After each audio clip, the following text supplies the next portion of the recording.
Super Dave here with another Super Dave review.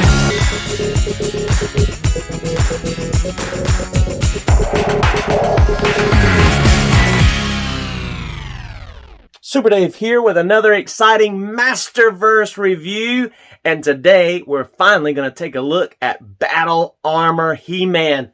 That's right, the new Eternia Masterverse Battle Armor He-Man has that 40th anniversary hologram on the corner, and that's new Eternia Battle Armor He-Man, kind of an older head sculpt that we get there. And just check out that awesome artwork on that bookend side. Oh, I love that. That is just so neat. And then, of course, you have that awesome artwork on the back as well. You can certainly pause and read that bio if you would like to at this time. Awesome.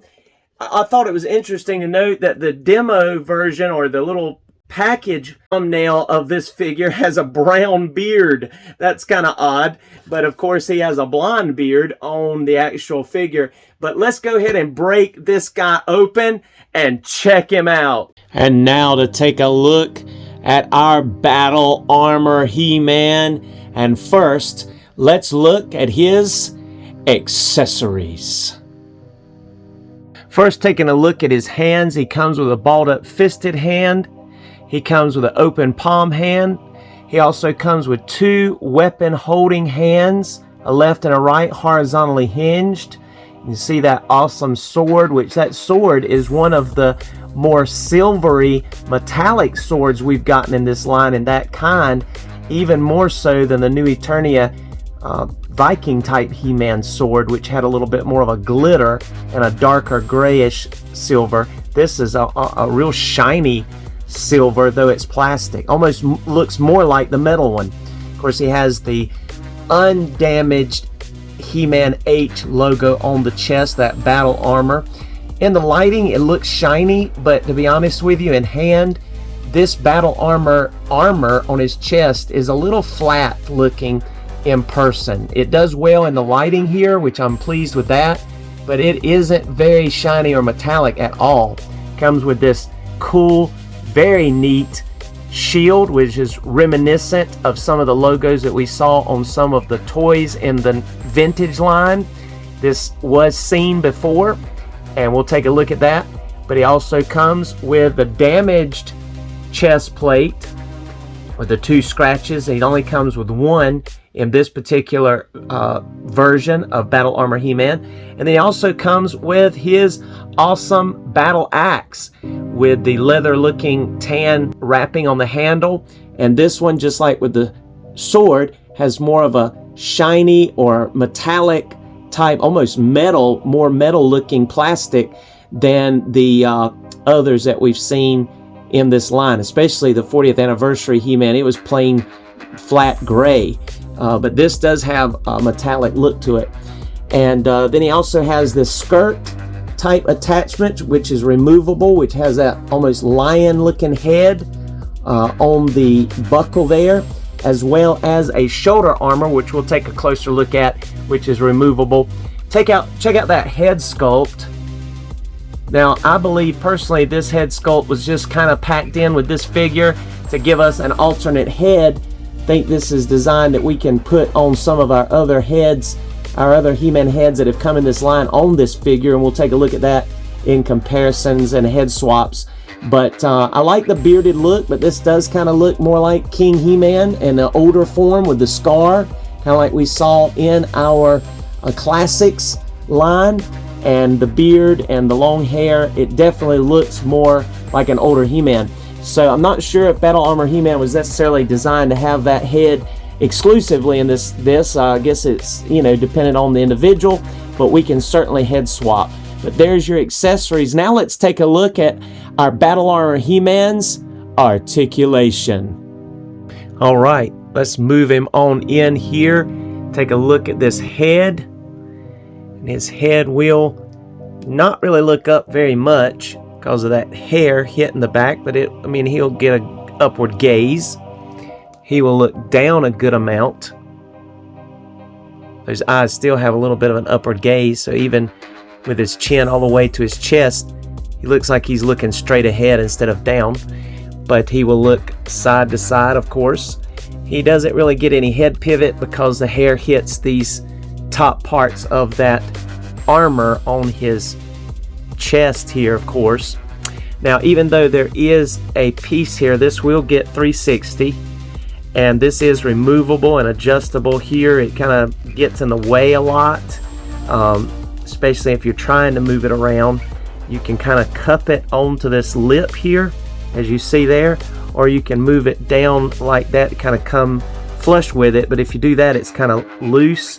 If you move that strap up a little bit more toward the bicep to go on the pressure of the top peak of the bicep, this piece will actually kind of hook onto that lip there, which allows it to kind of stay a little bit more stable until you start moving that arm. You saw the shield here earlier. There's this piece, this orange piece, thick orange piece that is actually molded in to this arm. It is non-removable. There's no buckles here. This is all actually one piece molded in to make it look like it's an extra piece on here. I guess maybe they did that because there's so much play here. You have this thing that's kind of sliding up and down, then you have to try to work on getting that shield on in that peg hole with the peg that's on the back of this shield, which, as you see, you can also peg that into his back, and then there's enough space that you can just slide the sword behind in between his back and the shield, and it holds fine. There's not an actual separate place for the sword, but that works. But what I'm saying is, by the time you try to work that shield into that peg, this starts moving around. This would have moved around, so there would have been too much going on here, so I can see why they did not want to go that route. See, as you see, I mean, that as soon as I moved the arm, it flopped down. But anyway, you have a horizontal hinge and twist at the wrist. Go ahead and get that piece back on the bicep there. Hook it on, and that looks fine. It's going to move. By the way, this, because of the way the strap's designed and the way this is designed, you can put it on the left here or on the right side of his body, and that will work. All right, so he will be able to get about that much in crunch. He'll be able to bend back. Get the axe out of the way. He'll be able to bend back about that much. He's going to be able to get, that diaphragm motion, as well as a twist at the waist. He is able to twist at the waist. And with the skirt on, he's not able to go full splits with the skirt on, but if you remove that skirt here, the metal pieces, you definitely are going to be able to get full splits. Thigh rotation, double jointed knees, boot cut, full tiptoes, go up all the way, and has beautiful rockers with the peg hole in the bottom. I didn't mention over here, but he does of course have your double jointed elbows at the arms on both sides. This one's going to be a little bit more limited because all this going on. This cuff here is removable like most of the He-Man action figures. Maybe a little bit of glue under there, but there's a little bit of a notch, but it will come off. But you see all the accessories and the articulation are pretty typical with this guy. It's not anything too different, but I will show you that you can unpeg that skirt and slide that off if you would rather have it like that, which is more in line with the classic look for Battle Armor He-Man. And since this is drooping anyway, I'll go ahead and remove that shoulder piece, and you can see how he looks without those extras, those new Eternia type extras. And you can see in this light, this metallic looking chest piece actually looks good, but when you're holding him in hand, like in regular light, it's kind of on the flat side. But I'm impressed at how the light in the camera is making it look shiny. So I'm actually happier with it than I thought I would be, because in the box it looked mighty dull looking, and if you get one in hand, you'll see what I mean.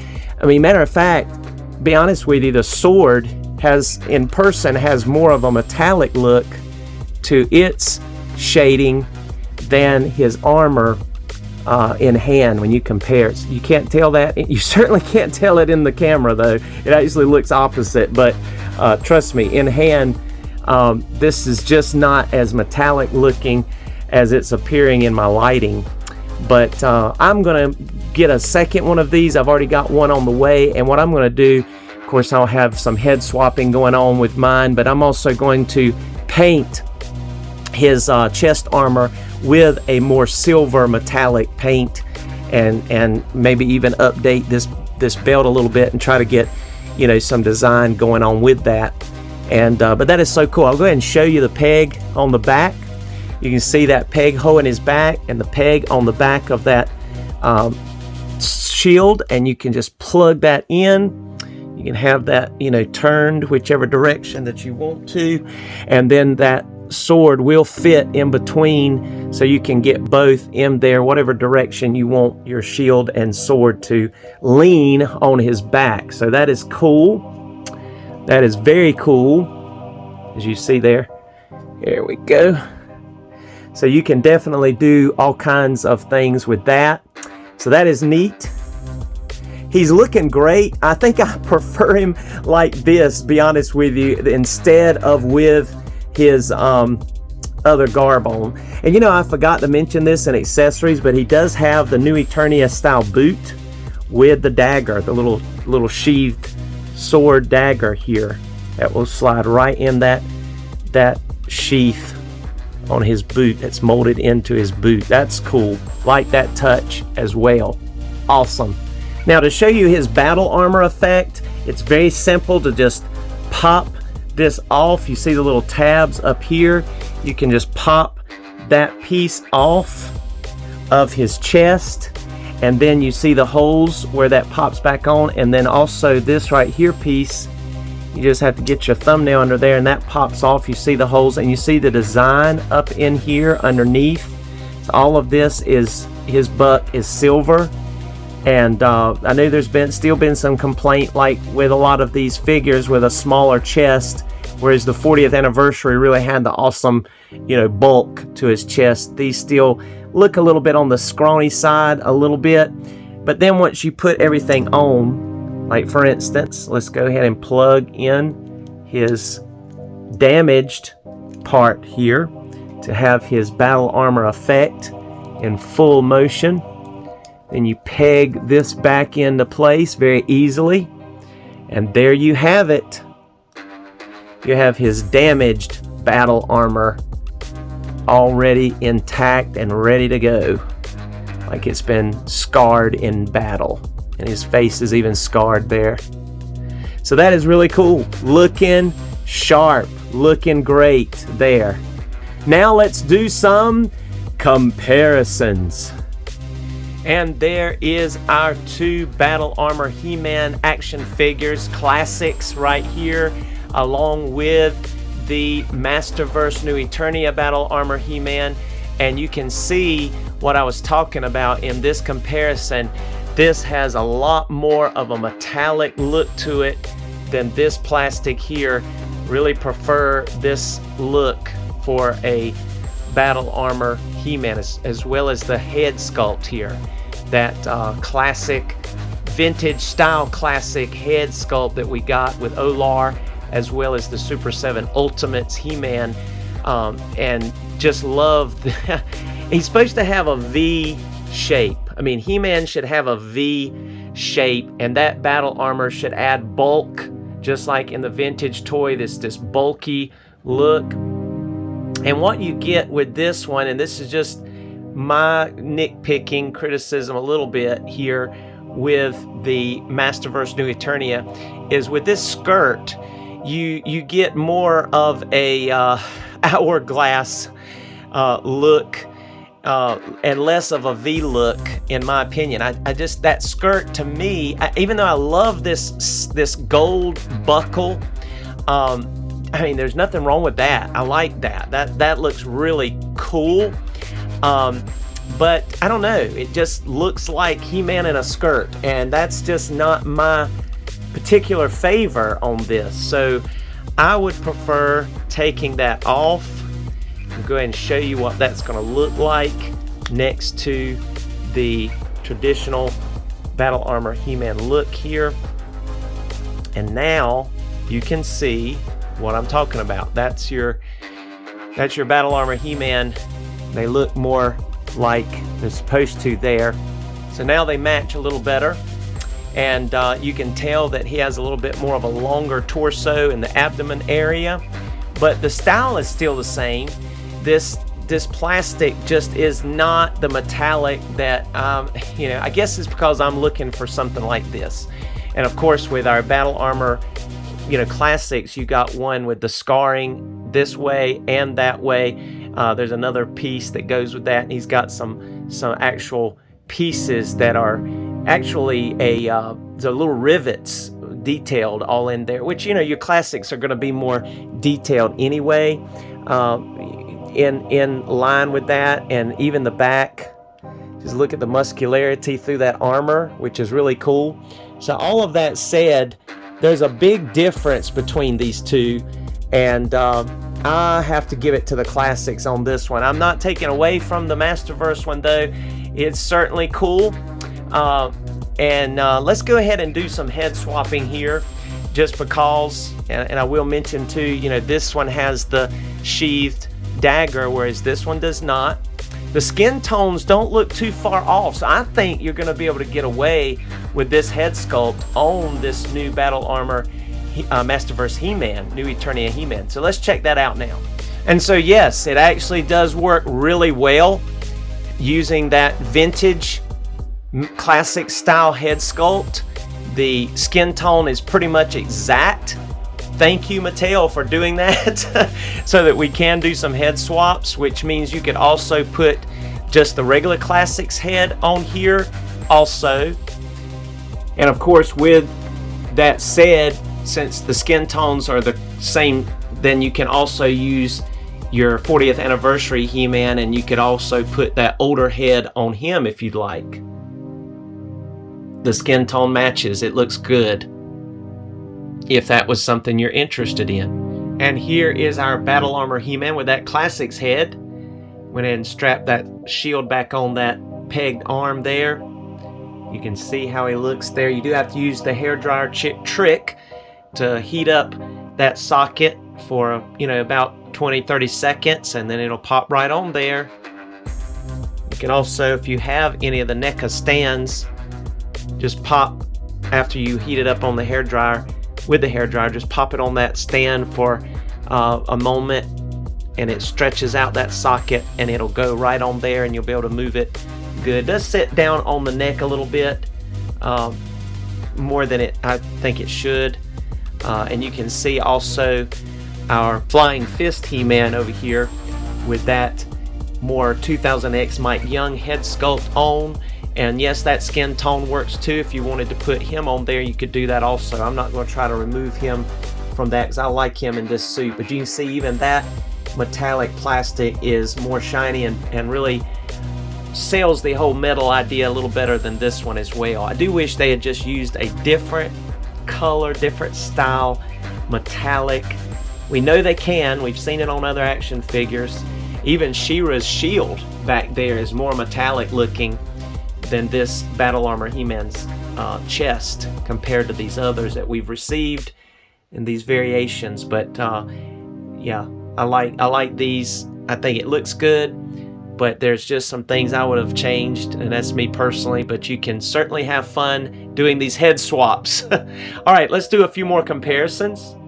And leaving on that vintage head sculpt there, just show you though the comparison in body styles here, and then of course you can see that head that I snapped on this 40th anniversary He-Man. That's the Comic-Con exclusive 2-pack He-Man with a flocked loincloth. You can see my review on him with the metal weapons, which are epic, really cool. They're definitely taller than the classics, but yeah, I like both head sculpts. This is my favorite really He-Man head sculpt. This one's definitely cool. Matter of fact, let's take a look. I still have my King He-Man classic action figure in the package, but let's take a look at those two head sculpts. You don't have the crown here, but let's take a look at those anyway. There you can see King He-Man's head, and there he's got the crown, and he's got the scar over his left eye there. And this guy has the scar over here on his right eye, but not across it, beside it. But you can see some similarities. This one still looks older, and his hair is a little bit more of a grayish blonde in here. But you get the point. I mean, I still say that head sculpt is inspired by that simply because of the beard and the scarring and a little bit more of an aged look. This one definitely looks older, but he's still in the package there. But I like both of these, and I like this new head sculpt. We'll certainly be able to use it at some point, but for me personally, I'm going to be using more of the regular He-Man heads. Let's go ahead and look at this head now with that 40th anniversary vintage, inspired head. And there's our Battle Armor He-Man with that vintage inspired 40th anniversary head sculpt snapped onto that body, and of course those sockets fit perfectly. But you see, I mean, that classics vintage style head is definitely, in my opinion, more along the lines of what we're used to and what we like, or me personally anyway. But I do like this head sculpt, and it does look good on this figure. So there you have it. There are just a few comparisons. You'll be seeing this Battle Armor He-Man in some more of my videos to come as we do more reviews of Masterverse figures. But thank you so much for joining us today for this review, this Super Dave review. Come back and see us soon, as we'll be doing the CGI He-Man and the Masters of the Universe He-Man figure, and very soon. And we hope to see you next time. Enjoy these photos in the photo gallery.